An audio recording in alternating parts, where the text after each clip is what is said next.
Hi, this is Monique Rhodes.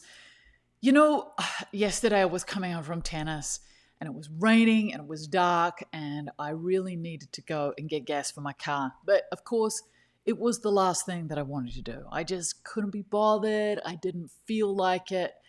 And I had to have a little bit of a debate with myself. You know, those debates that we end up having where we have to fight with ourselves to get ourselves to do something that we don't really want to do.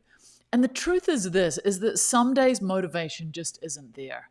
You know the things that are good for you, stretching, meditation, writing, saving money, maybe going for a walk, maybe saying no to that extra glass of wine. But in the moment, they feel like effort. And effort's hard when you're tired, when you're distracted, when you're overwhelmed, when it's raining and you don't feel like driving 3 minutes down the road to the gas station. The reason it was an issue is if I didn't go last night, then there was a possibility that today I wouldn't be at the end of town where the gas station was, so I would have to have made a special trip. And so here's the mindset shift that can change everything. The mindset shift that I used last night to ensure that I got to the gas station. Do it for your future self. Not out of guilt, not out of pressure, but as a quiet act of love for that version of you who hasn't arrived yet. So it can be easy for us to forget, but your future self is just as real as the person watching this video right now. They're the one who will live in who you are, that you're shaping with your habits. They'll wake up tomorrow in the energy you've created. They'll carry the mental tone that you set, the choices that you made, the kindness that you offered or didn't offer. And the beautiful part is this: every little decision you make now is casting a vote for the life they get to live. So this isn't about hustle, it's about care. It's about brushing your teeth so your future self doesn't get cavities. It's about saving a bit of money so your future self feels safe.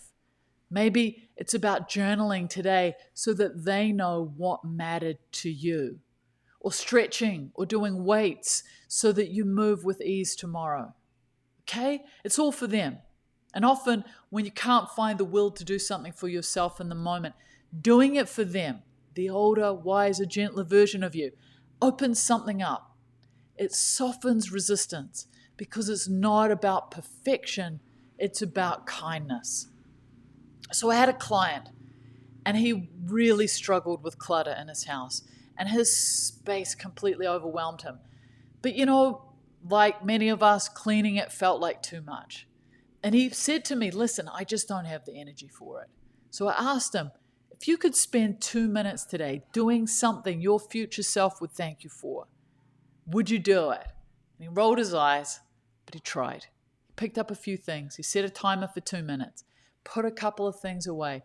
And then the next day, 2 minutes turned into 5. Then it turned into 10. And then 2 weeks later, his energy was different because his home felt better. But more importantly, he started to trust himself. He said, I feel like I'm finally being a good friend to myself. That's what this is. Being a good friend to your future self. So you don't need to overhaul your life. You just need to build a relationship with who you're becoming. So every small act of care today becomes a foundation for ease tomorrow. Practice the skill now so you're ready when the moment comes. Say no today so you're not overwhelmed next week. Go for the walk so your heart is stronger next year. You might want to think about it as planting trees you may never sit under, but your future self will. And they'll be grateful you did. So what I like to ask myself each day is, what's one small thing I can do today that will pay off in a year or even 5? And then do it. Not out of obligation, but out of devotion for your future self. Not to be better, but to be kind. Because the best kind of self-love isn't always spa days or affirmations. It's sometimes just doing the unsexy, small, ordinary thing over and over because you care about the version of you that is still on their way. They're going to need you. And right now, you get to show up for them. I hope this has been helpful. If you enjoy these, subscribe. Let me teach you more about how to be happier. As always, be kind, take care, go gently in the world.